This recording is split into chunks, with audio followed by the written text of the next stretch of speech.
66 పుస్తకాలు మీ మైండ్లో ఉండాలి. సంఘంలో 66 పుస్తకాలు పరిశుద్ధ గ్రంథంలో ఉన్న ఈ 46వ పుస్తకం కొరింథీయులకు రాసిన మొదటి పత్రిక 14వ అధ్యాయము చూస్తే ఈ 46వ పుస్తకంలో 16 అధ్యాయాలు మనకు కనబడతాయి. 16 అధ్యాయాల్లో ఒక్కొక్క వచనం కనుక మనం రాసుకుంటే 437 వచనాలు ఉంటాయి. 437 వచనాలు మనకు కొరింథీయులకు రాసిన మొదటి పత్రికలో కనబడతాయి. మీరు ప్రతి అధ్యాయాన్ని కూడా కూలంకుషంగా చదివితే 113 ప్రశ్నలు కనబడతాయి. మనకు 113 క్వశ్చన్ మార్క్స్ కనబడతాయి. మనకు మీకు ఈ సమాచారం మీ మనసులో ఉండాలి. ఒక పుస్తకాన్ని కానీ ఒక వాక్యాన్ని మనం నెమరు వేస్తున్నప్పుడు కానీ అసలు ఎందుకు ఆ పుస్తకము 46వ పుస్తకముగా మరి మనకు రాయబడినట్టుగా 16 అధ్యాయాలు 437 వచనాలు దాదాపుగా 113 ప్రశ్నలు ఈ యొక్క కొరింథీయులకు రాసిన మొదటి పత్రికలో మనకు కనబడతాయి. ఇలా మనం చెప్పుకుంటూ పోతే చాలా ప్రవచనాలు ఉన్నాయి. పాత నిబంధనలో ఉన్న ప్రవచనాలు ఇందులో 5 కనబడతాయి. కొత్త నిబంధనలో ఉన్న ప్రవచనాలు 13 కనబడతాయి. చారిత్రాత్మకమైనటివి చూస్తే 377 మనకు కనబడుతూ ఉంటాయి. ఇలా నెరవేరినవి ఎన్ని అంటే 55 ప్రవచనాలు నెరవేర్చబడతాయి. కనుక ఈ అధ్యాయాలన్నీ కూడా ఒకే ఎత్తు అయితే ఇప్పుడు నేను చెప్పబోయే వర్తమానం జాగ్రత్తగా వినండి. రైట్, మంచిది ప్రియులారా. ఇప్పుడు ఆ వచనాన్ని మనం చదువుదాం.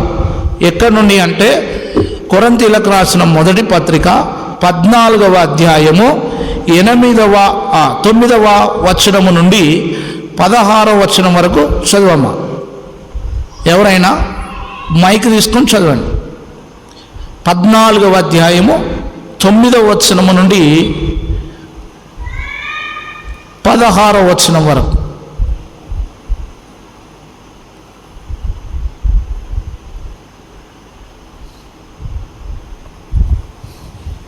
అలాగే మీరు స్పష్టమైన మాటలు నాలుకతో పలికితేనే గాని పలికినది ఎలాగూ తెలియను. మీరు గాలితో మాట్లాడుచున్నట్టుందరు. లోకమందు ఎన్నో విధములుగా భాషలున్నను, వాటిలో ఒకటైనను స్పష్టము కానిదై ఉండదు. మాటల అర్థము నాకు తెలియకుండా ఎడలా మాట్లాడువానికి నేను పరదేశినిగా ఉండును, మాట్లాడువాడు నాకు పరదేశిగా ఉండును. మీరు ఆత్మ సంబంధమైన వరముల విషయమై ఆసక్తి గలవారు గనుక సంఘమునకు క్షేమాభివృద్ధి కలుగు నిమిత్తము. అందరూ అండర్లైన్ చేసుకోండి. సంఘమునకు క్షేమాభివృద్ధి కలుగు నిమిత్తము అవి మీకు విస్తరించినట్లు ప్రయత్నం చేయుడి. భాషతో మాట్లాడువాడు అర్థము చెప్పు శక్తి కలుగుటకై ప్రార్థన చేయవలెను. నేను భాషతో ప్రార్థన చేసిన ఎడల నా ఆత్మ ప్రార్థన చేయను గాని నా మనస్సు ఫలవంతంగా ఉండదు. కాబట్టి ఆత్మతో ప్రార్థన చేతును. అందరూ అండర్లైన్ చేసుకోండి మాట. కాబట్టి ఆత్మతో ప్రార్థన చేతును, మనస్సుతోనూ ప్రార్థన చేతును. ఆత్మతో పాడుదును, మనస్సుతో పాడుదును. లేని ఎడల నీవు ఆత్మతో స్తోత్రం చేసినప్పుడు ఉపదేశం పొందని వాడు నీవు చెప్పు దానిని గ్రహింపలేడు గనుక నీవు కృతజ్ఞతాస్తుతులు చెల్లించినప్పుడు ఆమేన్ అని వాడేలాగ పలుకును. రైట్. నీవైతే అది కూడా చదువుడా. నీవైతే బాగుగానే కృతజ్ఞతాస్తుతులు చెల్లించుచున్నావు గాని ఎదుటివాడు క్షేమాభివృద్ధి పొందడు. చాలు, ఇక్కడ కాపేద్దాం.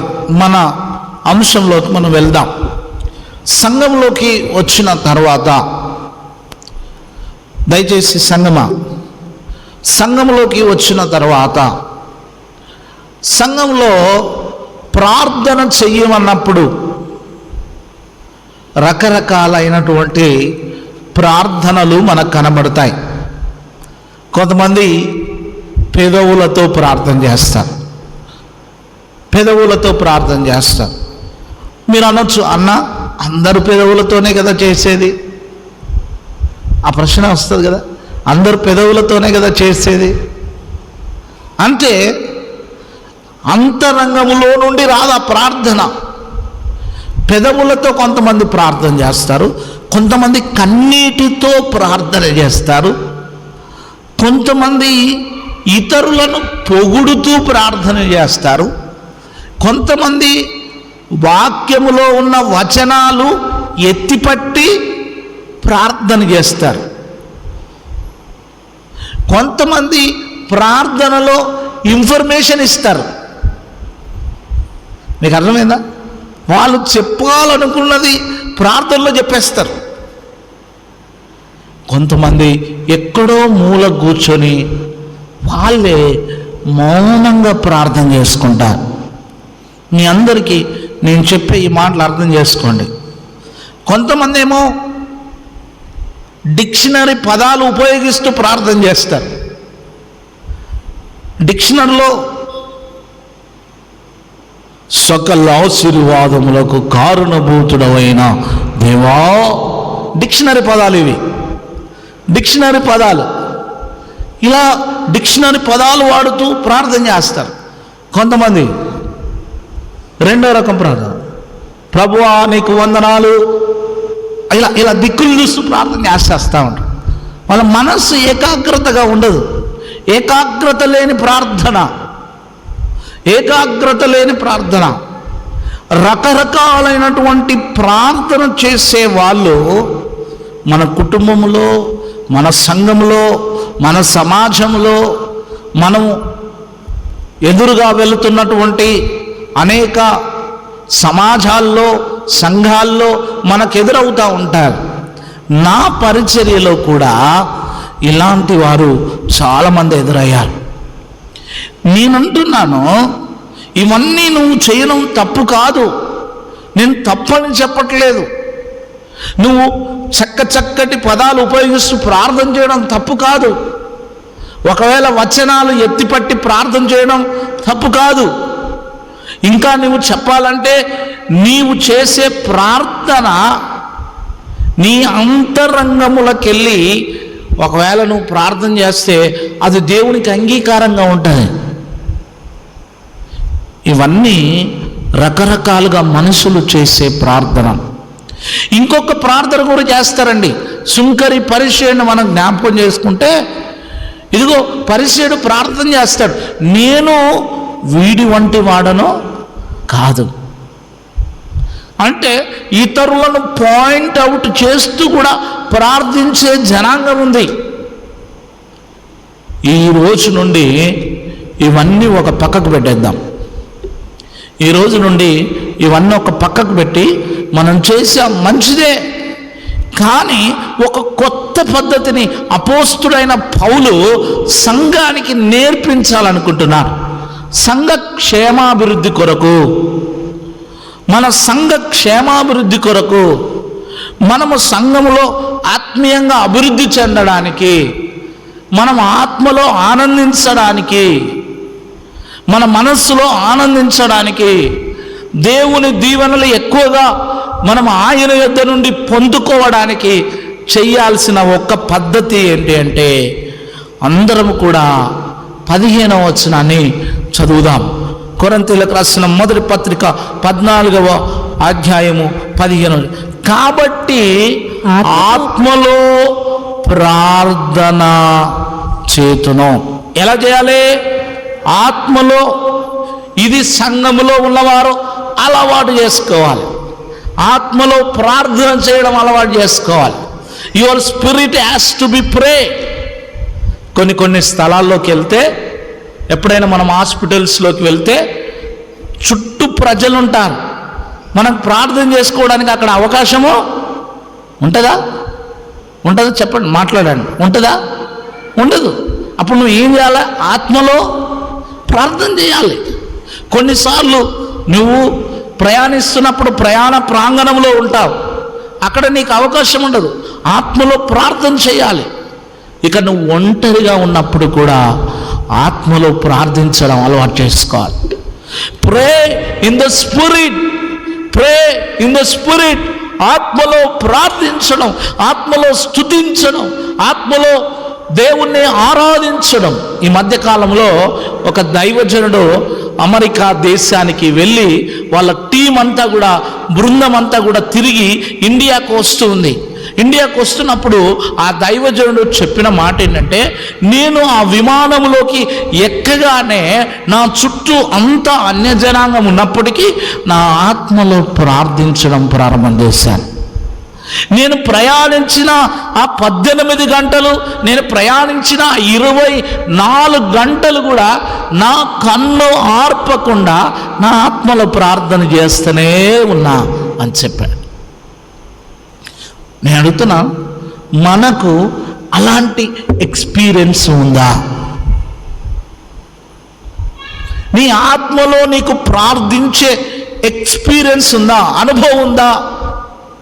కొంతమంది కేకలతో ప్రార్థన చేస్తాం, మంచిదే. కేకలు పెడుతూ దేవుని దగ్గర అంగలారుస్తూ ఉంటాం, మంచిది. రోదన చేయాలి మనం, మంచిది సంఘంలో. కానీ ఇంకొక ప్రార్థన కూడా నీకు అలవాటు చేసుకోవాలి, ఆత్మలో ప్రార్థించడం. ప్రే ఇన్ ద స్పిరిట్. ఆత్మతో, మనస్సుతో, ఇంకొక లైన్ కూడా, మనస్సుతో కూడా ప్రార్థన చేయాలి. ప్రే in the spirit, pray with your mind. నీ మనస్సు ఎక్కడో ఉంటే నీ ప్రార్థన అంగీకరించబడదు. నీ ఆత్మలో నువ్వు ప్రార్థన చేస్తుంటే, మీరు చూడండి బిడ్డ, క్రమేపీ క్రమేపీ క్రమేపీ క్రమేపీ క్రమేపీ క్రమేపీ క్రమేపీ క్రమేపీ దేవుడు ఏం చేస్తాడు తెలుసా? నీ మీదికి పరిశుద్ధాత్మ, దేవుని శక్తి దిగి రావడం చూస్తావు ఆత్మలో ప్రార్థన చేస్తే. ఎందుకు? you're filled with the anointing of the Holy Ghost. పరిశుద్ధాత్మ అభిషేకముతో ఆత్మలను ప్రార్థన చేయడం ప్రారంభించు. ఏం చేస్తాడు తెలుసా? ఈ లోకము నుండి నిన్ను సపరేషన్ చేస్తాడు దేవుడు. ఒక సపరేషన్ తీసుకొస్తాడు. నీకు హోలీగా ఉండడం నేర్పిస్తాడు. నువ్వు పవిత్రంగా ఉండడం నేర్పిస్తాడు.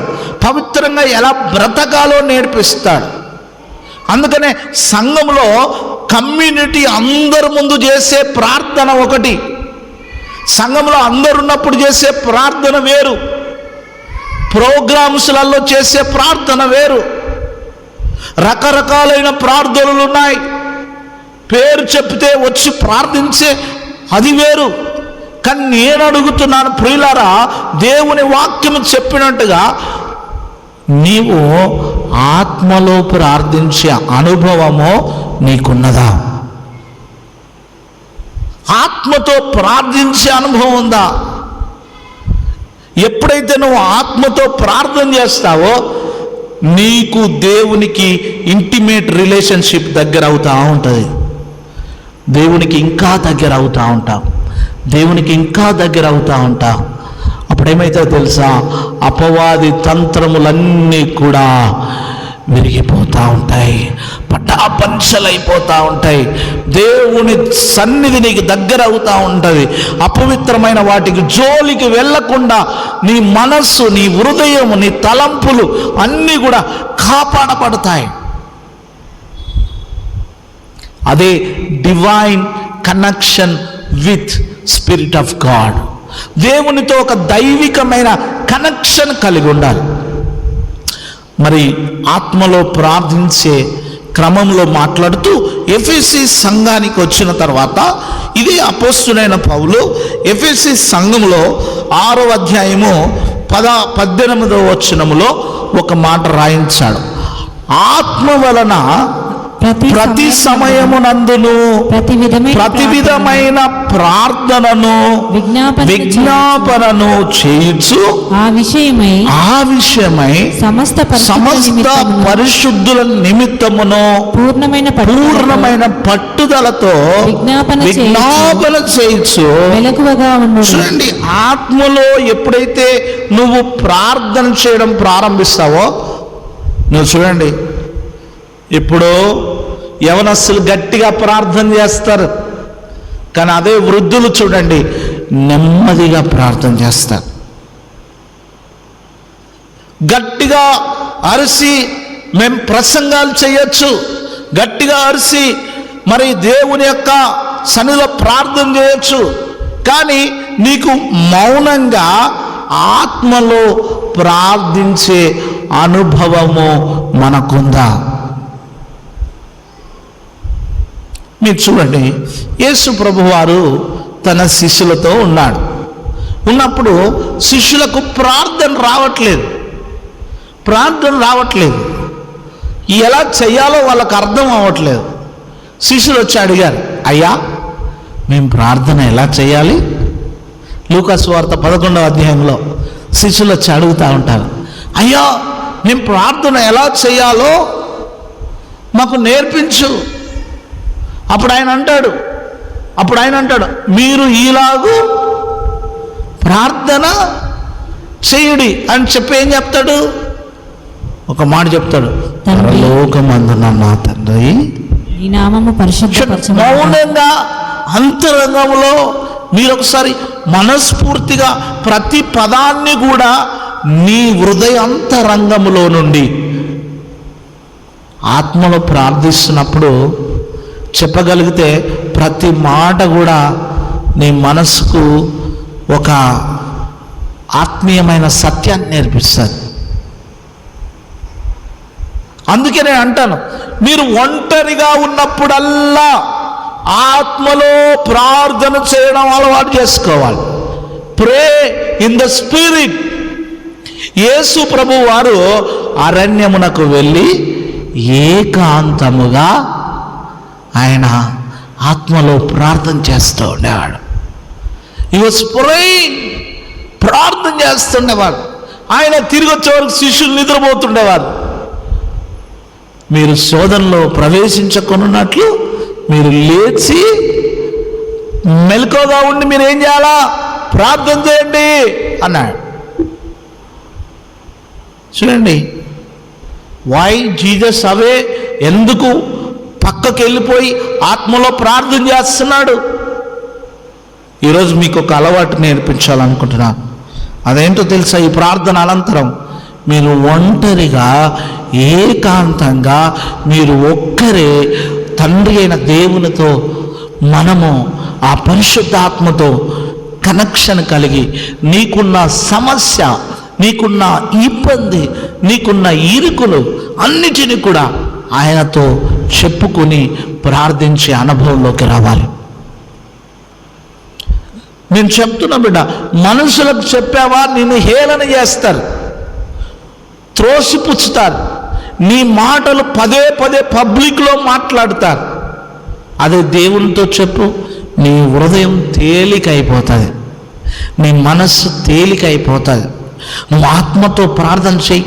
అది ఎంత పెద్ద సమస్య అయినా సరే యేసు ప్రభు దగ్గర పరిష్కారం దొరుకుతుంది. చప్పట్లు కొడదాం ఆయన దగ్గర. అది ప్రార్థనలో పరిష్కారం దొరుకుతుంది. That is maybe great problem.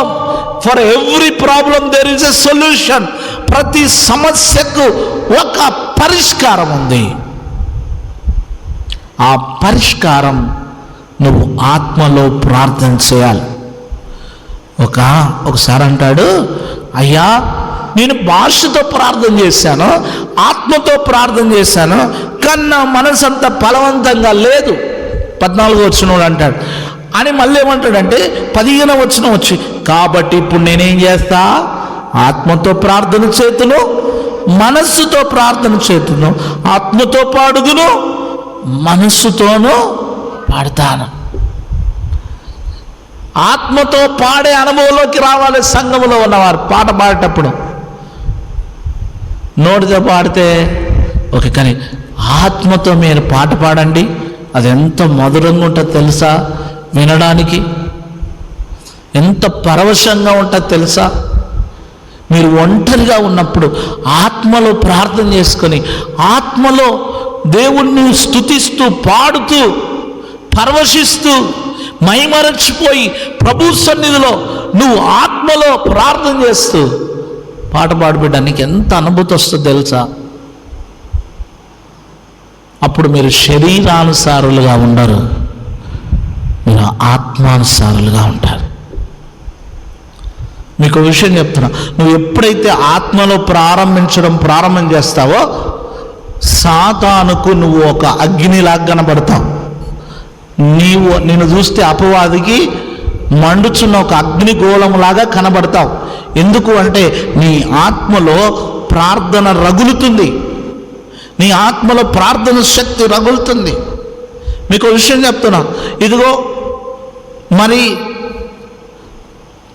పౌలు శీలను తీసుకెళ్ళి చెరసాల్లో వేసినప్పుడు సంఘమైతే ఆసక్తితో ప్రార్థన చేశారు. వాళ్ళు ఏం చేశారు? మన చెరసాల్లో పాటలు పాడారు, దేవుణ్ణి స్తుతించారు. మీకు ఒక విషయం చెప్తారు, చెరసాల చుట్టూ అందరున్నారు.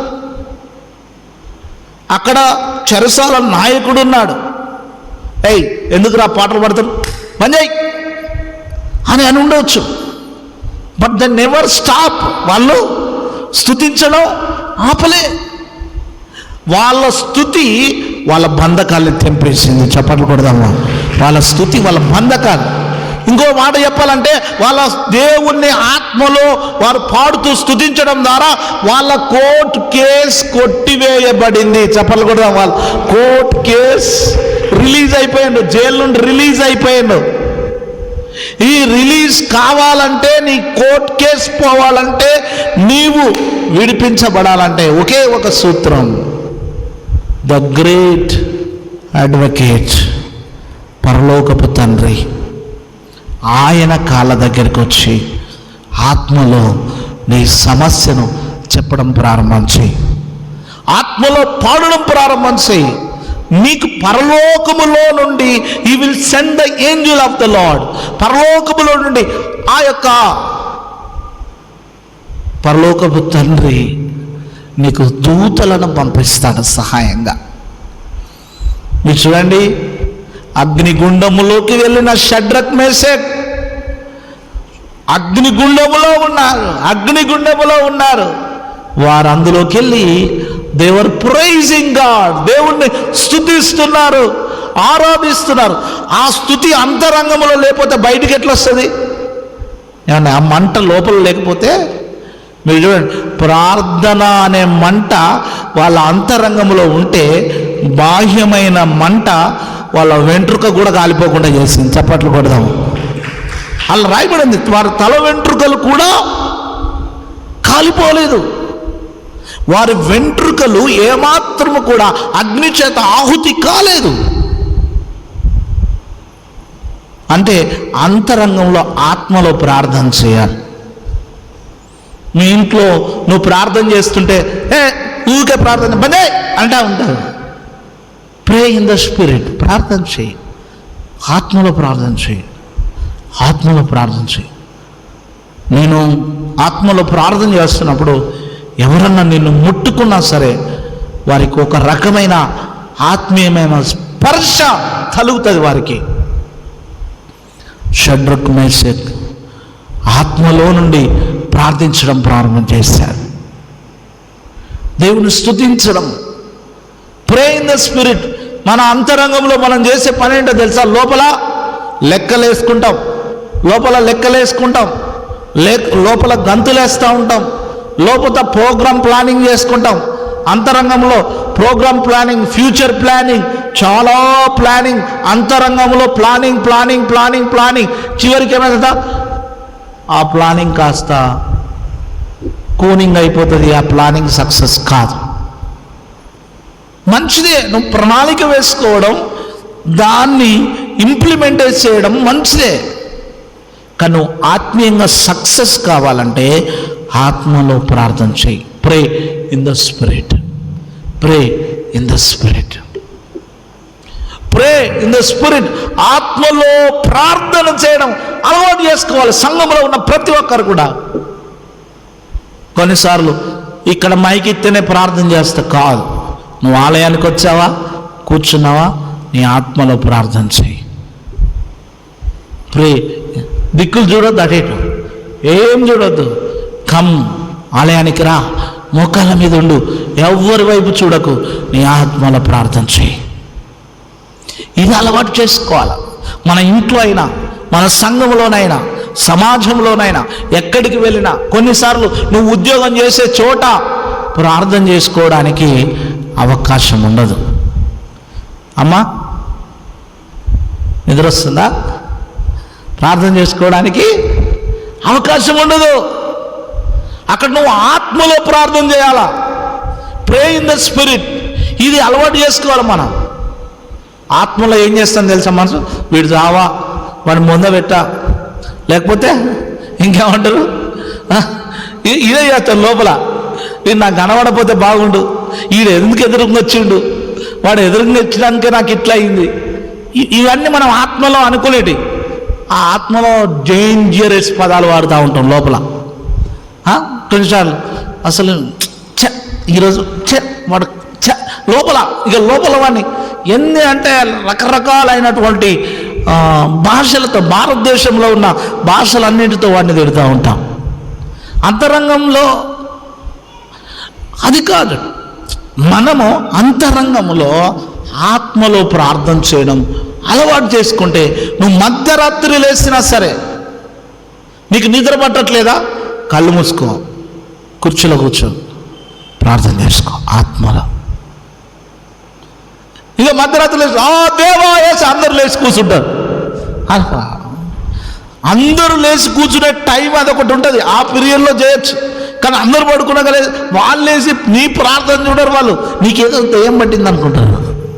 కాదు, నీ ఆత్మలో ప్రార్థన చేయి. నీ spirit, pray in the spirit.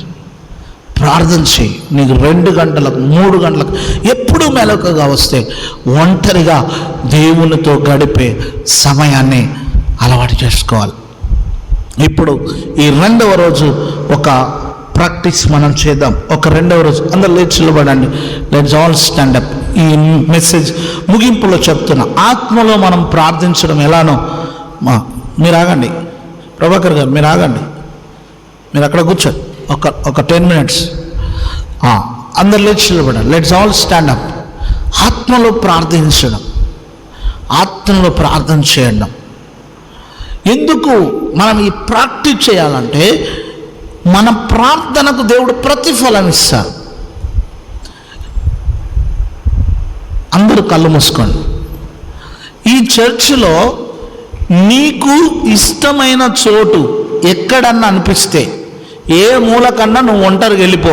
ఇప్పుడు 10 minutes టైం ఉంది. 10 minutes ప్రార్థన చేద్దాం. ఇక్కడున్న చర్చ్లో ఏ మూలకన్నా నువ్వు వెళ్ళు. నువ్వు ఆత్మలో ఒక 10 minutes ప్రార్థన చేద్దాం మనం.